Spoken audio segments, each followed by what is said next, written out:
بسم اللہ الرحمن الرحیم۔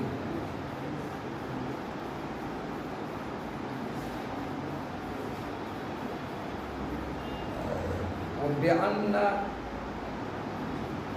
كل موجودين فرض لا بد أن يكون أحدهما متصلا بالآخر مماسا له أو منفصلا عنه مباين في الجهة، والله تعالى ليس حالا ولا محلا للعالم فيكون مباينا للعالم في جهة فيتحيز فيكون جسما أو جزء جسم مصبرا متناهيا، والجواب أن ذلك وهم محض وحكم على غير محسوس بأحكام المحسوس، والأدلة القطعية قائمة على التنزيهات، فيجب أن يفوض علم النصوص إلى الله تعالى على ما ودعه السلف إيثارا للطريق الأسلم، أو يؤول بتأويلات صحيحة على ما اختار المتأخرون دفعا لمتاعب الجاهلين وجذبا لزبع القاصرين سلوکا للسیء الأحکم۔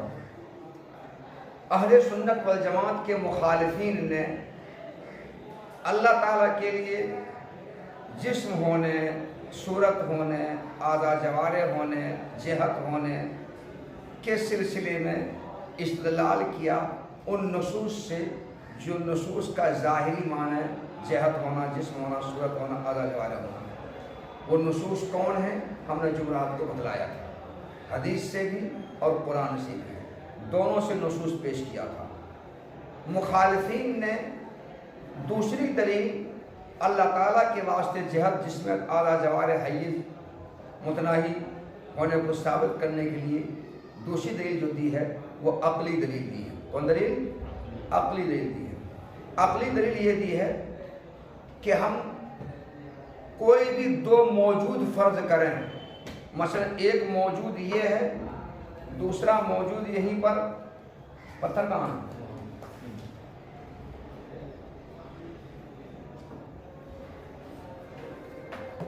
ہم کوئی بھی دو موجود فرض کریں تو یہ دو موجود دو حال سے خالی نہیں، یا تو یہ دونوں موجود ایک دوسرے سے متصل ہوں گے، اور اتصال کی شکل یہ ہوگی کہ اس کے خطوط و سطوح اس کے خطوط و سطوح سے اور اس کے خطوط و سطوح اس کے خطوط و سطوح سے اس طرح سے مل جائیں گے، اس طرح سے۔ یا دونوں موجود ایک دوسرے کے مقابل میں ہوں گے، ایک دوسرے کے مخالف ہوں گے، جہت میں ایک دوسرے کے مخالف، ایک شمال کی جہت میں ایک جنوب کی جہت میں، یہی تو شکل ہوگی۔ تو کوئی بھی دو موجود ہم فرض کریں وہ دو حال سے خالی نہیں، یا تو وہ دونوں موجود ایک دوسرے کے ساتھ متصل ہوگا، اس طور پر متصل کہ اس کا خط اس کی سطح، اس کے خط اس کی سطح سے، اور اس کا خط اس کی سطح، اس کے خط اس کی سطح سے مل جائے، اس طرح سے۔ یا یہ دونوں موجود ایک دوسرے سے منفصل ہوں گے اور جہت میں بالکل مخالف ہوں گے، یہی دو بات ہوگی۔ ٹھیک اسی طرح اللہ بھی موجود ہے اور عالم بھی موجود ہے۔ ہم ان دو موجود کے بارے میں یہی بات کہیں گے کہ عالم اور اللہ یا تو ان دونوں میں غائب درجے کا اتصال ہوگا، اتصال اس طرح سے کہ عالم کے خطوط اور سطوح اللہ کے خطوط و سطوح سے سٹ جائیں، اور اللہ کے خطوط و سطوح عالم کے خطوط و سطوح سے سٹ جائیں، مل جائیں، اس طرح اتصال ہوگا۔ یا عالم کے اندر اللہ حلول کر جائیں،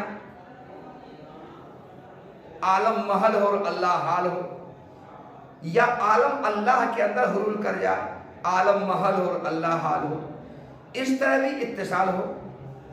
یا ان دونوں اتصال میں سے کوئی بھی اتصال نہ ہو، بلکہ اللہ اور عالم دونوں ایک دوسرے سے مخالف ہوں گے، دونوں ایک دوسرے سے جدا ہوں گے اور مخالف جہت میں ہوں گے، اللہ ایک الگ جہت میں اور عالم ایک الگ جہت میں، یہ دونوں شقیں ہوں گی۔ پہلی شق کہ عالم اور اللہ دونوں کا اتصال آپس میں ہو جائے اس طرح سے کہ اس کے خطوط و سطوح اس کے خطوط و سطوح سے اور اس کے خطوط و سطوح اس کے خطوط و سطوح سے مل جائے، اس طرح سے اتصال باطل ہے، کیونکہ اس میں اللہ کے لیے خط اور سطح ہونا لازم آئے گا، اور خط اور سطح جسم کے لیے لازم ہے، تو اللہ تعالیٰ کا جسم ہونا لازم آئے گا، اور اللہ تعالیٰ کہ جسم ہونا لازم آئے، اللہ کا جسم ہونا محال باطل. یہ محال کیوں لازم آیا؟ اللہ تعالیٰ اور عالم دونوں کے درمیان اتصال اس طرح سے ماننے سے. ٹھیک ہے، اس لیے دوسرا والا اتصال ہوگا کیا کہ عالم اور اللہ دونوں ایک دوسرے میں حلول کر جائیں. یا تو اللہ حال ہو اور عالم محل ہو، یا محل عالم حال ہو اور اللہ محل ہو. اس طرح سے حلول کر جائیں، اس طرح سے حلول کر جائیں. اور اللہ اور عالم دونوں کا اس طرح سے حلول کر جانا کہ ایک حال اور دوسرا محل ہو، یہ بھی باطل ہے، یہ بھی غلط ہے، یہ بھی محال ہے. کیونکہ اس صورت میں حال، محل اور حلول یہ دونوں غیر کا محتاج ہوتا ہے. حال بھی محل کا محتاج، محل حال کا محتاج، اور حلول حال محل دونوں کا محتاج. تو اگر اللہ حال ہو عالم محل، یا اللہ محل ہو اور عالم حال، تو حال محل چونکہ یہ تینوں کی تینوں محتاج ہوتے ہیں. تو اس طرح سے اگر اس طرح اتصال ہوگا تو اللہ تعالیٰ محتاج ہو جائیں گے، اور جو محتاج ہوتا ہے وہ خدا نہیں ہو سکتا ہے، اللہ تعالیٰ خدا نہیں ہو پائیں گے. اس لیے اللہ اور عالم کے درمیان اتصال اس طرح سے نہیں ہوگا، نہ تو اس طرح کے ایک کے خطوط و سطوط وصولوں سے مل جائے، اور نہ اس طرح کے کس طرح کہ ایک حال دوسرا محل بن جائے، گھس جائے ایک، بالکل ویسا بھی اتصال نہیں ہوگا.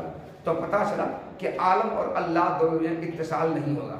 تب نہیں ہوگا، تب کیا ہوگا؟ تب انفصال ہوگا. انفصال کا مطلب اللہ اور عالم دونوں الگ الگ جہت میں ہوں گے. اس طرح کہ ایک شمال کی جانب میں ہوگا، ایک جنوب کی جانب ہوگا، ایک مشرق کی جانب ہوگا، ایک مغرب کی جانب ہوگا. ایسا انفصال، ایسی دوری دونوں ہوگی کہ دونوں ایک نہیں ہو سکتے ہیں، دونوں الگ الگ جہتوں ہوں گے. جب دونوں الگ الگ جہتوں ہوں گے تو دیکھو اللہ کا جہت ہونا لازم آیا، ثابت ہوا. اللہ کا جہت، اللہ کا جہت ہونا ثابت ہوا. اور جو کسی جہت میں ہوتا ہے وہ متحید ہوتا ہے، تو اللہ بھی متحید ہوں گے، تو اللہ تعالیٰ کا حید ہونا ثابت ہوا. اور جو متحید ہوتا ہے وہ جسم ہوتا ہے، تو اللہ تعالیٰ کا جسم ہونا ثابت ہوا. اور جو متحید ہوتے ہیں یا تو وہ جسم ہوتا ہے، جسم کا جز ہوتا ہے، تو اللہ تعالیٰ کا جسم ہونا ثابت ہوا. اور جسم کا جز جوہر فرد جزا جیسا ہوتا ہے، تو اللہ تعالیٰ کا جوہر ہونا ثابت ہوا. اور جو جسم ہوتا ہے اس کی کوئی نہ کوئی صورت شکل بھی ہوتی ہے، تو اللہ تعالیٰ کے لیے صورت شکل ہونا ثابت ہوا. اور جس کے لیے صورت شکل ہوتی ہے وہ اتنا ہی ہوتا ہے، تو اللہ تعالیٰ کے لیے اتنا ہی ہونا ثابت ہوا. تو اللہ تعالیٰ کے لیے جہت ہونا، حید ہونا، جسم ہونا، جوہر ہونا، صورت شکل ہونا، متناہی ہونا، یہ سب اللہ کے لیے ثابت ہونا.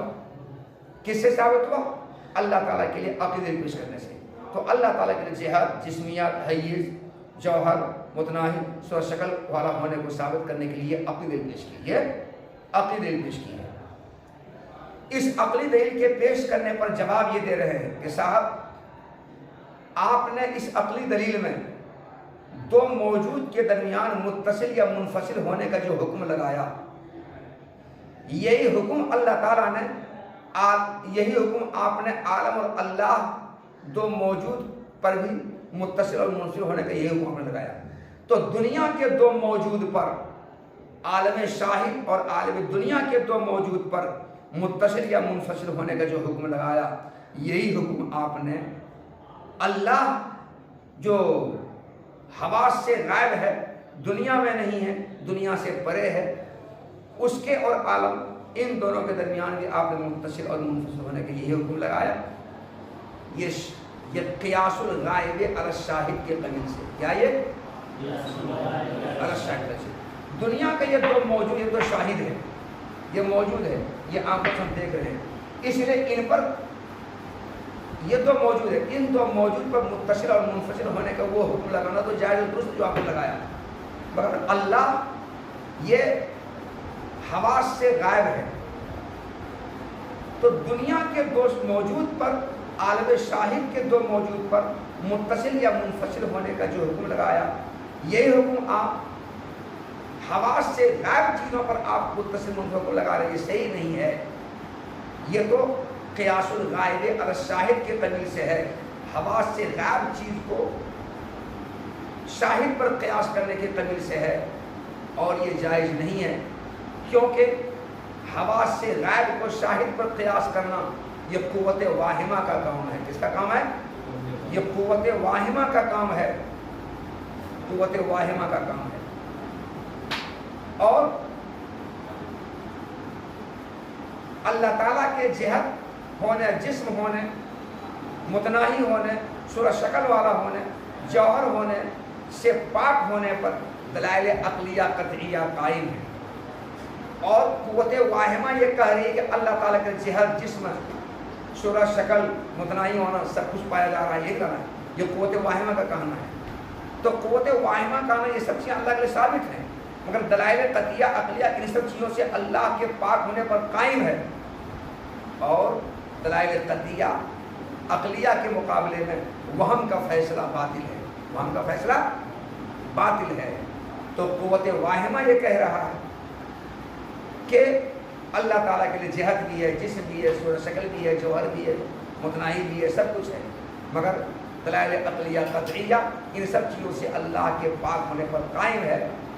اور عقل کے مقابلے میں قوت واہمہ کا فیصلہ باطل ہے، اس لیے قوت واہمہ جو کچھ کرے وہ نہیں مانا جائے گا، عقل جو کچھ کر رہی وہی مانا جائے گا۔ عقل کہہ رہی ان سب چیزوں سے اللہ پاک ہیں، اس لیے اللہ تعالیٰ ان سب چیزوں سے پاک ہے۔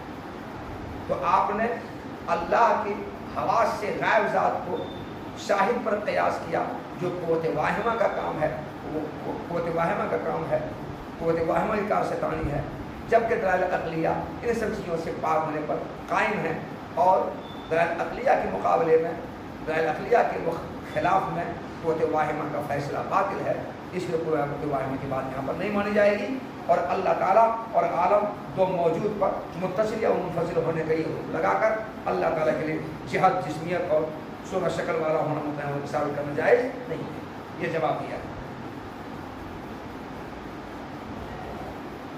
جب یہ بات ہے جو ہم نے کہا، تو اب اہل سنت والجماعت کا یہ قاعدہ ہے کہ جب دلائل عقلیہ قطعیہ ان تمام صفات سلبیہ سے پاک ہونے پر، اللہ تعالیٰ کا ان تمام صفات سلبیہ سے پاک ہونے پر جب قائم ہے، تو اب اہل سنت والجماعت کا قاعدہ یہ ہے کہ قرآن پاک کے جو نصوص ایسے معنی پر دلالت کریں جو معنی دلائل قطعیہ عقلیہ کے بالکل خلاف ہے، تو ان نصوص کا وہ معنی مراد نہیں ہوگا، وہ معنی مراد نہیں ہوگا۔ اس لیے اہل سنت والجماعت کا یہ مسلک اور عقیدہ ہے کہ جن نصوص سے اللہ تعالیٰ کے لیے جسم ہونا، جہت ہونا، جوہر ہونا، متناہی ہونا، صورت شکل والا ہونا، اعضاء جوارح ہونا ثابت ہوتا ہے، تو ان نصوص کا وہ معنی مراد نہیں ہے، بلکہ ان نصوص کا وہ معنی مراد ہے جسے اللہ جانتا ہے یا راسخین فی العلم جانتے ہیں، باقی وہ معنی مراد نہیں ہے۔ اس لیے ان نصوص کا معنی کیا ہے، ان کو اللہ کے حوالے کر دیا جائے، اس کے اللہ کے حوالے کر دیا جائے۔ اور یہ نصوص متشابہات کہلاتے ہیں۔ کیا کہلاتے ہیں؟ نصوص متشابہات۔ والسماوات مطویات بیمینہ الرحمن علی العرش استوی ویبقى وجه ربك ید اللہ فوق ایدیہم ان اللہ ینزل علی سماء الدنیا علی السماء الدنیا یا ان اللہ خلق آدم علی صورت حدیث ان اللہ یدعو قدمه فی النار ان اللہ یدعو الی اولیاء حتی تبدو نواجذ اسم احادیث۔ یہ جو نصوص ہیں یہ نصوص متشابہات کہلاتے ہیں۔ ان نصوص متشابہات کے بارے میں ان کا جو ظاہری معنی وہ مراد نہیں ہے، ان نصوص متشابہات کی جو ظاہری معنی وہ مراد نہیں ہے، کیونکہ اس ظاہری معنی کے مراد ہونے کے خلاف دلائل عقلیہ قطعیہ قائم ہے، سے معنی مراد نہیں۔ تب ان کے کون سے معنی مراد ہیں؟ ان نصوص متشابہات کے بارے میں اہل سنت والجماعت کی دو جماعت ہو گئی ہے، اہل سنت والجماعت کی دو شاخ ہو گئی ہے۔ ایک شاخ ان نصوص متشابہات کے بارے میں ان کا کہنا ہے کہ وما یعلم تاویلہ الا اللہ پر وقف کرتے ہیں، اور الراسخون فی العلم کا عطف اللہ پر نہیں کرتے ہیں، اور وقف کر کے یہ کہتے ہیں کہ ان آیات متشابہات نصوص متشابہات کا علم صرف اللہ کو ہے، اللہ کے علاوہ کسی اور کو نہیں ہے۔ رہے راسخین فی العلم تو وہ یہ کہتے ہیں کہ ان نصوص متشابہات کا جو بھی معنی مطلب ہے ہم اس پر ایمان لاتے ہیں، والراسخون فی یقولون آمنا، مگر ان کو اس کا علم نہیں ہے۔ اس قرات کی تائید حضرت عبداللہ ابن عباس اللہ تعالیٰ عنہ کی اس قرض سے ہوتی ہے کہ وہ پڑھتے ہیں وما یعلم تاویلہ الا اللہ والراسخون فی العلم. تو والراسخون فی العلم وہ مستانفہ مان کر کے یہاں سے نیا جملہ شروع کرتے ہیں. کیا نیا جملہ؟ والراسخون فی الراسخون فی المبتدا اور یقولون الی آخر خبر. اور راسخین فی العلم یہ کہتے ہیں کہ ہم آیات متشابہات کے جو معنی میں اس پر ایمان لاتے ہیں. اور انہیں یہ متقدمین اہل سنت کی رائے ہے. اور متأخرین اہل سنت والجماعت یہ کہتے ہیں کہ نہیں الا اللہ پر وقف نہیں ہے، وقف ہے الراسخون فی العلم پر. اس لیے وہ پڑھتے ہیں اس طرح سے وما یعلم تاویلہ الا اللہ والراسخون فی العلم. تو الراسخون فی العلم کا وہ حرف عطف کرے اللہ پر عطف کرتے ہیں. تو اللہ معطوف علیہ وہ حرف عطف الراسخون فی العلم معطوف علیہ سے اب بنے گا فاعل اللہ سے پہلے وما یعلم کا یعلم فاعل بنے گا. تو یہ لوگ الراسخون فی العلم پر وقف کرتے ہیں اور وقف کر کے یہ کہتے ہیں کہ آیات متشابہات نصوص متشابہات کا علم اللہ کو بھی ہے اور راسخین فی العلم کو دونوں کا ہے. کیا جی؟ اللہ کو بھی ہے اور راسخین فی العلم کو بھی اس کا علم ہے. نصوص متشابہات کے علم آیات متشابہات کے علم دونوں کو ہے. تو متقدمین اہل سنت والجماعت نے کہا کہ صرف اللہ کو اس کا علم باقی کسی اور کو نہیں ہے. اسی لیے جلالین میں جہاں آیات متشابہات آتی ہے ان آیات متشابہات کی تفسیر صاحب جلالین نہیں کرتے ہیں. واللہ عالم بے مرادہ بذالک کہہ کر کے چل دیتے ہیں. تو بولتے ہیں وہ نہیں بولتے. لیکن متأخرین اہل سنت والجماعت نے الراسخون فی العلم پر وقف کر کے یہ کہا کہ اس کا علم اللہ کو بھی ہے اور راسخین فی علم کو بھی ہے. دونوں کو آیات متشابہات کا علم ہے. دونوں کو اس کا معنی مطلب معلوم ہے دونوں. اور وہ الراسخون فی العلم کے بعد آگے کیا یقولون آمنا بھی حال قرار دیتے ہیں الراسخون فی العلم سے. یقولون ہے نا اس کو حال قرار دیتے ہیں. تو بہرحال یہ دو جماعت آپ کے سامنے آگے ایک متقدمین ایک متأخرین.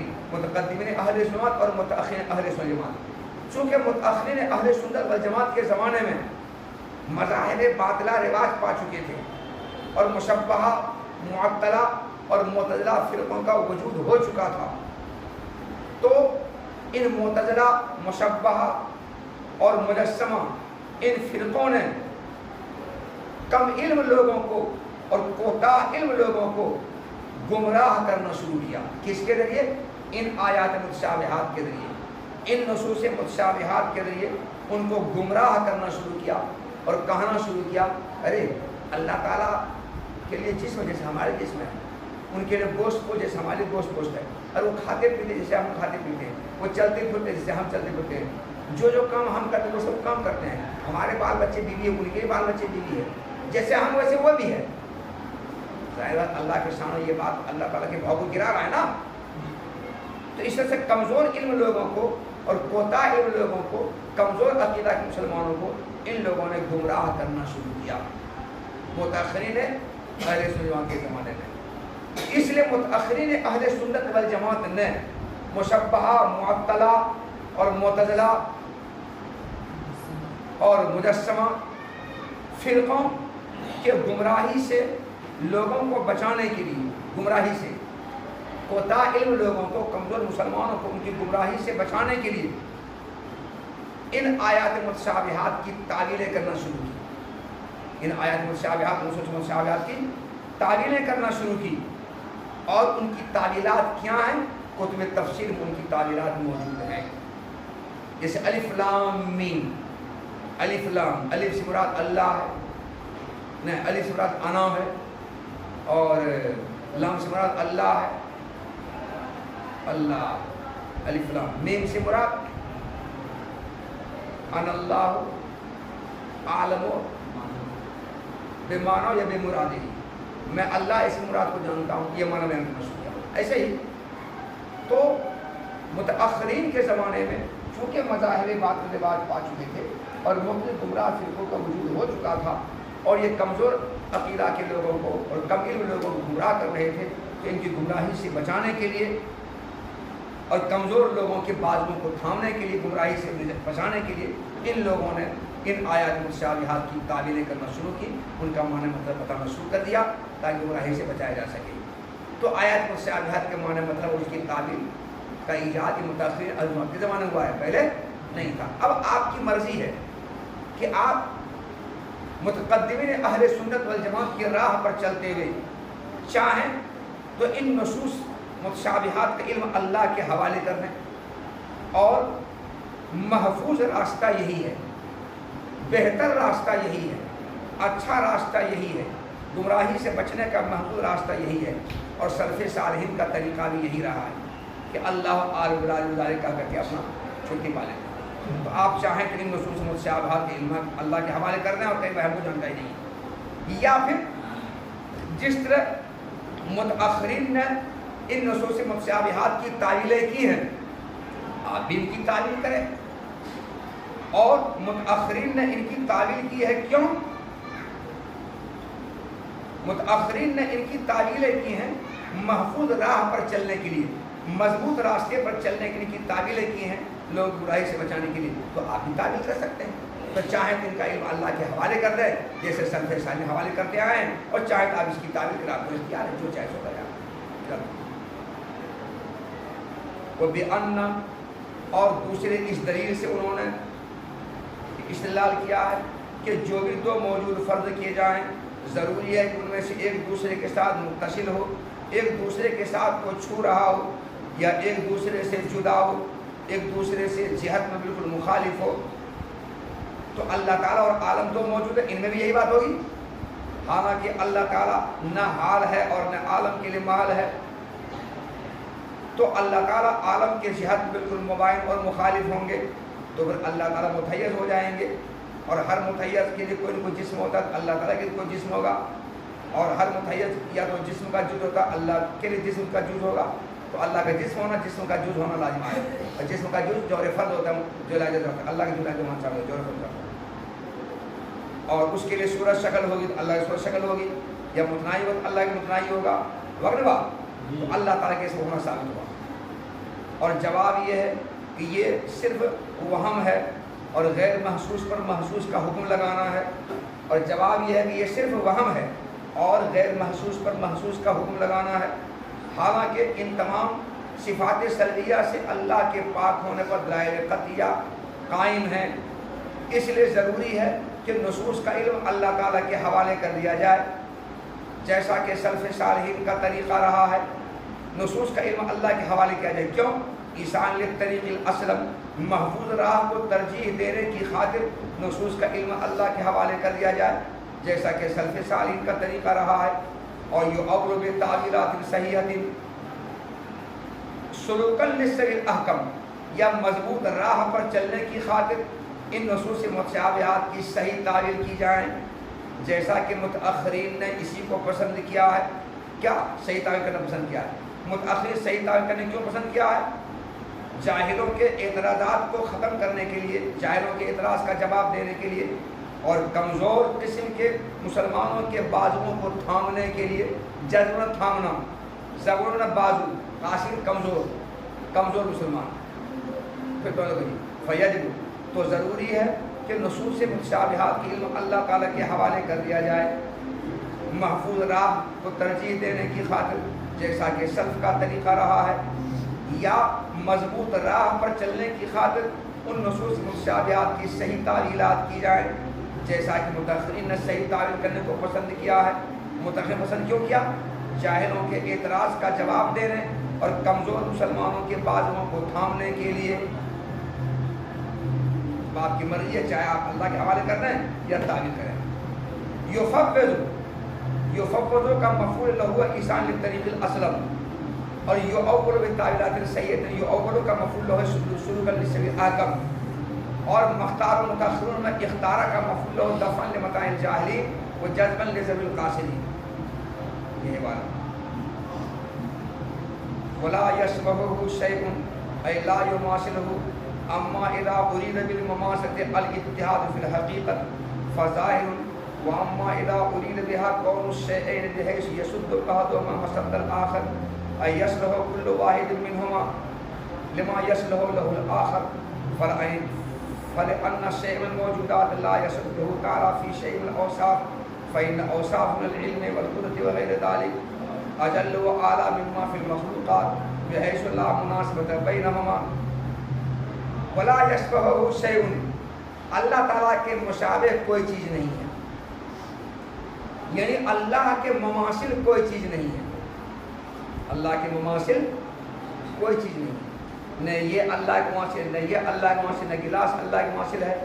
دنیا کی کوئی بھی چیز اللہ کے مشابہ اور اللہ کے مماثل نہیں ہے. یہاں پر انہوں نے مشابہت کی تفسیر مماثلت سے کی ہے. کسے کی ہے؟ لا یشبہہ شیء ای لا یماثلہ. دنیا کی کوئی چیز اللہ کے مشابہ نہیں ہے، دنیا کی کوئی چیز اللہ کے مماثل نہیں ہے. تو مشابہت کی تفسیر مماثلت سے کیوں کی؟ دھیان دو.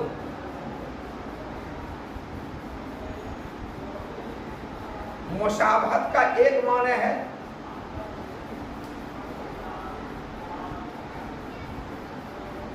اتحاد فی الکیفیت. کیا؟ دو چیزوں کا کیفیت میں متحد ہونا، دو چیزوں کا کیفیت میں مساوی ہونا، دو چیزوں کا کیفیت میں برابر ہونا، یہ مشابہت کہلاتا ہے. جیسے کاغذ اور کافور سفیدی میں ایک دوسرے کے مشابہ ہیں، سفیدی میں دونوں متحد ہیں، سفیدی میں دونوں متفق ہیں. تو کافور اور کاغذ کا سفیدی کی جو کیفیت ہے، بیاض کی جو کیفیت ہے، ان دونوں چیزوں کا اس کیفیت میں اتحاد، اتفاق، اشتراک، تشابہ مماثلت کہلاتا ہے. کہیں کہ کاغذ مماثل ہے کس کے؟ کافر کی. کافر مماثل کس کے ہے؟ کاغذ کی. اسی طرح سورج اور بلب یا لالٹین، لالٹین دیکھا ہے؟ دیکھا ہے. میرے گھر میں پنکھا ہینڈ فین تھا، ہینڈ فین یہ یہیں لائٹ چلی جاتی تھی اسی سے کام کرتا ہے. ہینڈ فین ہم نے کہا تب تو انورٹر آ گیا تو اس کی ضرورت نہیں ہے، اس کو کیا کریں گے؟ تو اس کو اوپر رکھ دو، سب سے اوپر. یہ اوپر کسے رکھیں گے؟ تاکہ پنکھا پر جب نظر پڑے اور بال بچہ اس کو دیکھے تو سمجھے کہ بجلی آنے سے پہلے کسی سے کام کیا جاتا ہے. جسے تمہارے باپ نے دادا نے لالٹن کو رکھ دیا وہ کہیں پر حفاظت سے، تاکہ تم اس کو دیکھو اور سمجھو کہ جب بجلی نہیں تو کام اسی سے چل رہا ہے. اور تمہارے گھر میں ہل کو ٹانگ کر کے رکھ دیا ہوگا، وہاں پر ہل اور پانی رکھ دیا ہوگا نا ٹانگ کر کے، تاکہ تم اس کو دیکھو، تمہارا بال بچہ دیکھے کہے گا دادا پر دادا اسی سے حل کر دیا. اسے پنکھا کو بھی رکھ دو تاکہ پنکھا اس قدیم زمانے پر دلالت کرے. قدیم زمانے پر کسی کو دینا نہیں ہے، رکھے گا تاکہ یاد کرے پوتا پر پوتا سب پوتا پر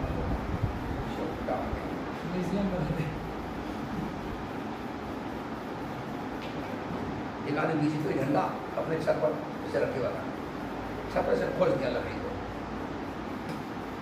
جھنڈا اوپر رکھے ہوئے. کیا کہتا ہے؟ ہم نے کہا تم اوپرے رہو، تم کو نیچے نہیں آنا ہے، تم کو اوپرے بھیجیں گے. ابھی یہاں اس کا اوپر تم بھیجیں گے.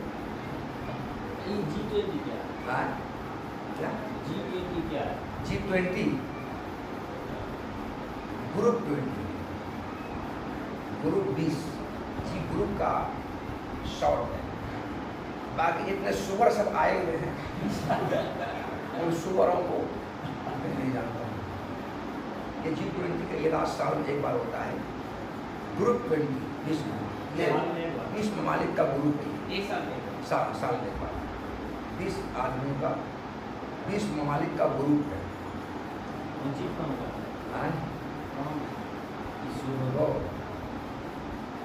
نشستند گفتند برخاست، اس میں مودی کی واہی واہی ہو گیا ہے، ایسے ہو جائے گا. ہو گیا.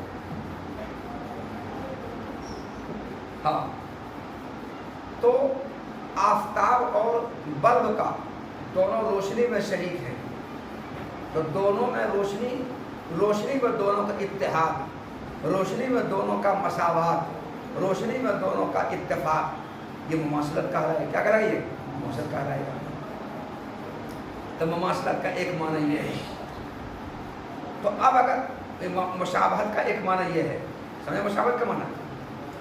تو اگر لا یشبہ کی تشریح لا یماثلہ سے نہ کرتے تو ذہن چلا جاتا اس بات کی طرف کہ کیفیت میں اللہ کے مشابہ کوئی چیز نہیں ہے۔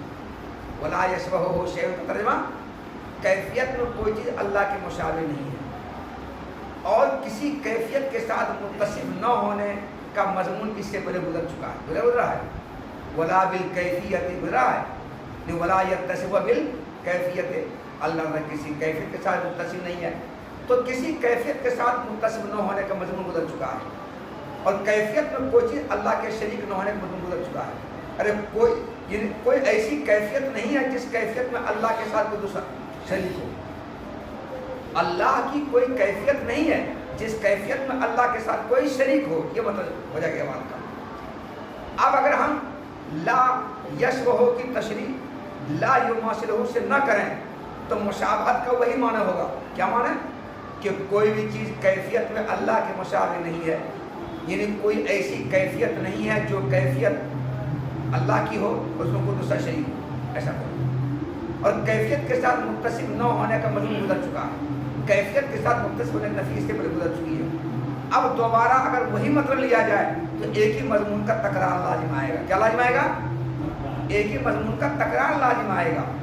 تو اس تکرار سے بچنے کے لیے لا یشبہ شیء کی تفسیر لا یماثلہ سے کی ہے۔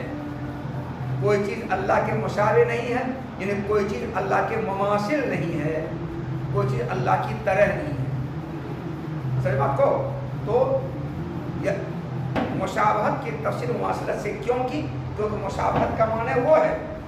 تو اگر وہ معنی، اگر یہ تفسیر نہیں کرتے تو ذہن اسی معنی میں چلا جاتا اور ایک مضمون کا تکرار ہو جاتا، اور تکرار ٹھیک نہیں ہے۔ اس لیے لا یشبہ شیء کا دوسرا معنی مراد لینے کی خاطر اس کی تشریح اور تفسیر لا یماثلہ سے کی ہے، یا مشابہت کی تفسیر مماثلت سے کی ہے۔ اب سمجھو، مماثلت کا دو معنی ہے۔ ایک مماثلت کا معنی ہے دو چیزوں کا ذاتیات میں ایک ہونا، حقیقت میں ایک ہونا، ذاتیات میں ایک ہونا۔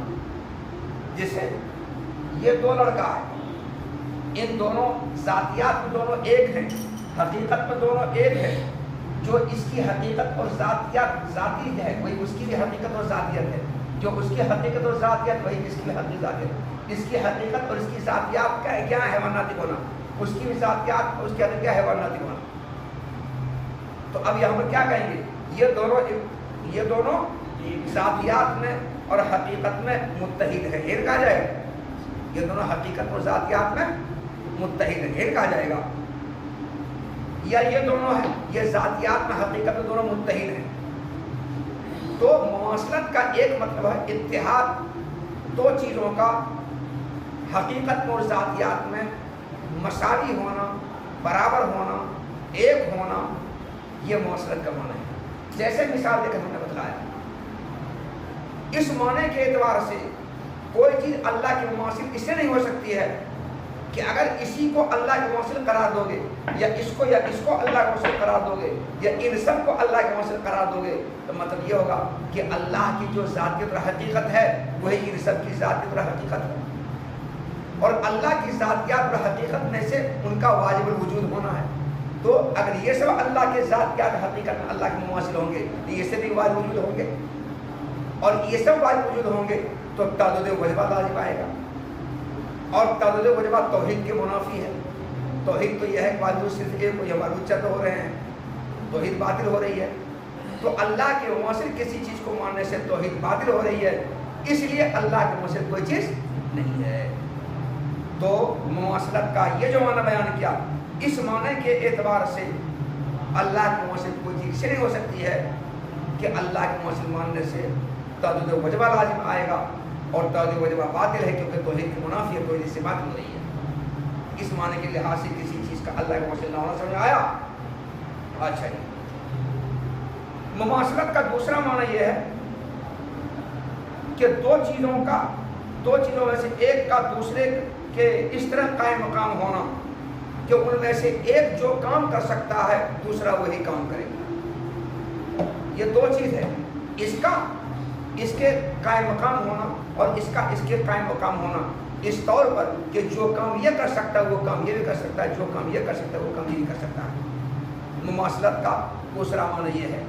تو مماثلت کا دوسرا معنی یہ ہے کہ دو چیزوں کا اس طور پر ہونا کہ ان دونوں سے ایک دوسرے کے قائم مقام ہو اور اس طرح قائم مقام ہو کہ ان میں سے ہر ایک وہ کام کرنے کی شاید رکھتا ہو جس کام کی شاید دوسرا رکھتا ہو.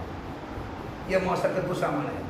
اس معنی کے لحاظ سے بھی موجودات میں سے کوئی بھی چیز اللہ کی مماثلت اس لیے ہو سکتی ہے کہ موجودات میں سے کوئی بھی کسی بھی صفت میں اللہ کے شریک نہیں ہے، اور موجودات میں سے کوئی بھی چیز اللہ کے کسی وصف میں شریک ہو تب نہ جو کام اللہ کر سکتا ہے وہ کر پائے گا. اللہ کے اوصاف مثلا علم ہے، قدرت ہے، سماع ہے، بصر ہے، ارادہ ہے، مشیت ہے، تکوین ہے، کلام ہے، حیات ہے، یہ اللہ کے اوصاف ہیں.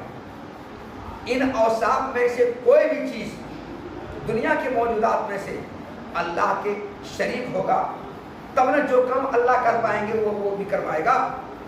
مگر دنیا کے موجودات میں سے کوئی بھی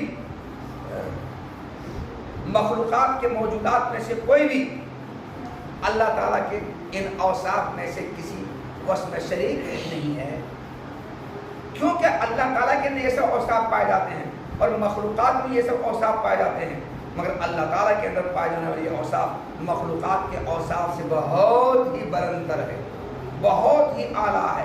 اتنا اعلیٰ کہ مخلوقات میں پائے جانے والے یہ اوصاف اور اللہ کی ذات میں پائے جانے والا اوصاف دونوں میں کوئی جوڑ ہی نہیں ہے. ارے علم میرے پاس بھی اور اللہ تعالیٰ کے پاس بھی علم ہے، مگر اللہ علم اور میرے علم کو جوڑ ہے.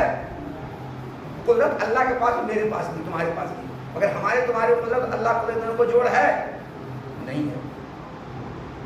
حیات میرے اندر تمہارے اندر بھی اور اللہ کے اندر بھی ہے، مگر ہمارے وہاں کے اللہ کے حیات میں کوئی جوڑ ہے نہیں ہے. ارادہ مشیت ہمارے اور اللہ کے اندر بھی ہے، مگر اللہ کا ارادہ مشیت ہمارے ارادہ مشیت میں انتر ہے کہ نہیں؟ وہ جوڑا ہے، کوئی جوڑ نہیں ہے. اور اللہ کا ارادہ مشیت بہت اونچا ہے. تقریر کلام اللہ کے اندر میرے اندر بھی ہے، مگر ہمارے اور تمہارے اندر تقریر کلام ہو اور اللہ کا تقریر کلام ہو دونوں کوئی جوڑ ہی نہیں، کوئی جوڑ ہی نہیں ہے. تو مخلوقات میں سے کوئی بھی اللہ کے قائم مقام اور اللہ جو کام کر سکتا ہے وہ کام مخلوقات میں سے وہ کرے اسی صورت میں ہوگا کہ جب کہ اللہ کے جو اوصاف ہیں ان اوصاف میں مخلوقات میں سے کوئی اللہ کے شریک و ساری ہو تب. اور چونکہ مخلوقات میں سے کوئی بھی ان اوصاف میں اللہ کا شریک ساری نہیں، اس مخلوقات میں سے کوئی بھی اللہ کے قائم مقام نہیں ہو سکتا ہے کہ اللہ جو کام کرے مخلوقات میں سے وہی کام کرے. تو مماثلت کا یہ معنی جو ہم نے بیان کیا، اس معنی کے اعتبار سے بھی کوئی چیز اللہ کے مماثل نہیں ہے، اللہ کے برابر نہیں ہے، اللہ کے قائم مقام نہیں ہے کہ جو کام اللہ کر سکتا ہے وہی بندہ بھی موجود بھی مخلوق کو کام کرے، ایسا نہیں. تو مماثلت کا دو معنی یہاں پر بتایا، ان دونوں معنی میں سے کسی معنی کے لحاظ سے کوئی بھی چیز اللہ کے مماثل نہیں ہے. ولا یشبہہ شیء، اور کوئی بھی چیز اللہ کے مشابہ نہیں ہے، یعنی اللہ کے مماثل نہیں ہے. بہرحال جب مماثلت سے مراد اتحاد فی الحقیقت لیا جائے تو کسی چیز کا اللہ کے مماثل نہ ہونا بالکل ظاہر ہے، کیونکہ اس میں تعدد وجوہ لازم آئے گا. اور بہرحال جب مماثلت سے مراد دو چیزوں کا اس طور پر ہونا لیا جائے کہ ان میں سے ایک دوسرے کے قائم مقام ہو، یعنی ان میں سے ہر ایک اس کام کی صلاحیت رکھ کے جس کام کی صلاحیت دوسرا رکھتا ہے، تو کسی چیز کا اللہ کے مماثل نہ ہونا اس وجہ سے ہے کہ موجودات میں سے کوئی بھی چیز اللہ تعالیٰ کے قائم مقام کسی وصف میں نہیں ہے، کیونکہ اللہ تعالیٰ کے اوصاف مثلا علم اور قدرت وغیرہ مخلوقات کے اندر پائے جانے والے اوصاف سے بہت عظیم اور بلند برتر ہے.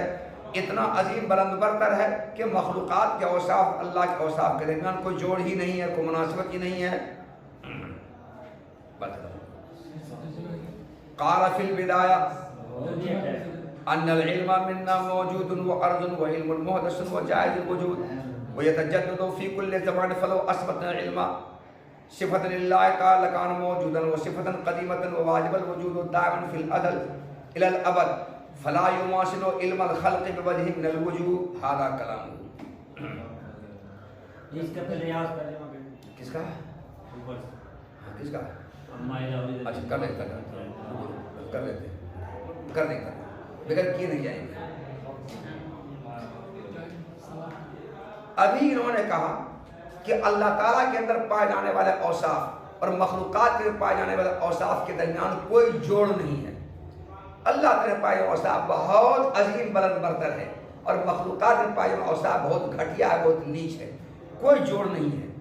اسی کی تائید کے لیے لا مناسبت بینہما کی تائید کے لیے شرح عقائد کے مصنف تفتازانی رحمۃ اللہ علیہ نے بدایہ کی عبارت یہاں پر نقل کی ہے. بدایہ کے مصنف امام نور الدین بخاری رحمۃ اللہ علیہ, انہوں نے بدایۃ الکلام کتاب لکھی ہے. تو امام الدین بخاری رحمۃ اللہ علیہ نے اپنی کتاب بدایۃ الکلام میں جو بات لکھی ہے اس کے لیے جو عبارت لائی ہے من وعن وہی عبارت یہاں انہوں نے نقل کر دی ہے. کس کے لیے نقل کی ہے؟ اپنی بات کی تائید کے لیے. صاحب شرح عقائد جو بات ابھی کہی ہے اسی کی تائید و حمایت کے لیے انہوں نے بدایۃ الکلام میں کہا ہے کہ ایک علم ہمارا ہے اور ایک علم اللہ کا ہے. ہمارا علم عرض ہے اور موجود ہے, ہمارا علم حادث ہے, ہمارا علم ممکن ہے, ہمارا علم ہر وقت میں نیا نیا ہوتا رہتا ہے, متجدد ہے, تغیر پذیر ہے. اور ایک اللہ کا علم ہے. اللہ کا علم موجود ہے مگر وہ قدیم صفت ہے. اللہ کا علم واجب الوجود ہے. اللہ تعالیٰ کا علم ازل سے ابد تک باقی رہنے والا ہے اور ہمارا علم ختم ہو جانے والا ہے. تو ایک ہمارا علم اور ایک اللہ کا علم ہے. ہمارا علم اور اللہ کے علم کو جوڑ نہیں ہے. اور ہمارا علم حادث ہے, ممکن ہے, اور اللہ کا علم قدیم ہے اور واجب وجود ہے. ہمارا علم ختم ہو جانے والا ہے, فنا ہو جانے والا ہے, اور اللہ کے علم ازل سے ابد تک باقی رہنے والا ہے. تو ہمارا علم اللہ کے علم دونوں علم کو جوڑ نہیں ہے. تو اللہ کے علم مخلوق کے علم کے مماثل بالکل نہیں ہے, کسی بھی طرح سے مماثل نہیں, کسی بھی طرح سے نہیں. تو صاحب بدایہ نے اپنی کتاب بدایۃ الکلام میں یہ بات جو لائی ہے وہ صاحب شرح عقائد کی بات کی تائید کے لیے, جیسے صاحب شرح عقائد نے یہ کہا ہے کہ اللہ کے علم اور مخلوق کے علم کوئی جوڑ نہیں ہے, اسی طرح سے انہوں نے بھی یہ بات کہی ہے کہ اللہ کے علم مخلوق کے علم کی مماثل بالکل نہیں, کسی بھی طرح سے مماثل نہیں ہے, کسی بھی وصف مماثل نہیں, کسی بھی لحاظ سے مماثل نہیں ہے. یہ بات کہی ہے. یہ ہے صاحب بدایہ کا کلام. بس یہی تک ہے صاحب بدایہ کا کلام. تو صاحب بدایہ کا کلام سے صاحب بدایہ کے اس کلام کو بدایہ سے یہاں منتقل کرنے کا مقصد اپنی بات کی تائید و توثیق ہے. صاحب بدایہ نے اپنی کتاب بدایہ میں کہا ہے, کون کریں؟ شرح عقائد مصنف کریں تفتازانی. صاحب بدایہ اپنی کتاب بدایہ میں کہا ہے کہ ہمارا علم موجود ہے, عرض ہے, اور علم حادث ہے, ممکن وجود ہے, اور ہر زمانے میں تجدد تغیر پذیر ہے. سو اگر اللہ تعالیٰ کے واسطے علم کو ہم ثابت کریں تو اللہ تعالیٰ کا علم موجود ہوگا اور وہ قدیم صفت ہوگا اور وہ واجب الوجود ہوگا اور وہ ازل سے ابد تک ہمیشہ رہنے والا ہوگا. پس اللہ تعالیٰ کا علم کسی بھی لحاظ سے مخلوق کے علم کے مماثل نہیں ہے, کسی بھی لحاظ سے مخلوق کا علم مماثل نہیں ہے, مشابہ نہیں ہے, دونوں کو جوڑ نہیں ہے. یہ صاحب بدایہ کا کلام ہے. ہاں ترجمہ کرو نا, کس کا کریں؟ ولا يشبهه شيء ولا يشبهه, اور اللہ تعالیٰ کے مشابہ کوئی چیز نہیں ہے, اس کی مماثل کوئی چیز نہیں ہے. بہرحال جب مماثلت سے مراد اتحاد فی الحقیقت لیا جائے تو اللہ تعالیٰ کے کسی چیز کی مماثل نہ ہونا ظاہر ہے, اور جب مماثلت سے مراد دو چیزوں کا اس طور پر ہونا لیا جائے کہ ان میں سے ایک دوسرے کے قائم مقام ہو, یعنی ان میں سے ہر ایک اس کام کی صلاحیت رکھے جس کام کی دوسرا صلاحیت رکھتا ہے, تو کسی چیز کا اللہ کے مماثل نہ ہونا اس وجہ سے ہے کہ موجودات میں سے کوئی بھی چیز کسی وصف میں اللہ تعالیٰ کے قائم مقام نہیں ہو سکتا, کیونکہ اللہ تعالیٰ کے اوصاف مثلا علم اور قدرت وغیرہ مخلوقات کے اندر پائے جانے والے اوصاف سے بہت عظیم اور بلند برتر ہیں. اتنا عظیم بلند برتر ہے کہ ان دونوں کے درمیان کوئی جوڑ ہی نہیں ہے.